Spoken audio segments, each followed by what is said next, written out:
జై శ్రీరామ్ మత్స్యావతారంలో స్వామివారి దర్శనం భద్రాచలంలో ఘనంగా ముక్కోటి ఉత్సవాలు ఆరంభం. జై శ్రీరామ్ భద్రాచలం. భద్రాచలం సీతారామచంద్ర స్వామివారి ఆలయంలో ముక్కోటి ఏకాదశి ఉత్సవాలు బుధవారం వైభవంగా ఆరంభమయ్యాయి. తొలి రోజు దివ్య ప్రబంధ పారాయణం నిర్వహించి భక్తి శ్రద్ధలతో క్రతువును కొనసాగించారు. స్వామివారు మత్స్యావతారంలో దర్శనమిచ్చారు. తిరువీధి సేవ ఆధ్యాత్మికతను చాటగా సాంస్కృతిక ప్రదర్శనలు అలరించాయి. నేడు కూర్మావతార దర్శనం ఉంటుంది. 21 వరకు స్వామివారు రోజుకో రూపంలో దర్శనమిస్తారు.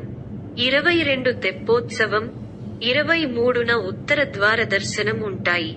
వేడుకలను పురస్కరించుకుని నిత్య కళ్యాణాలను 23 వరకు నిలిపేసినట్లు ఈవో రమాదేవి తెలిపారు.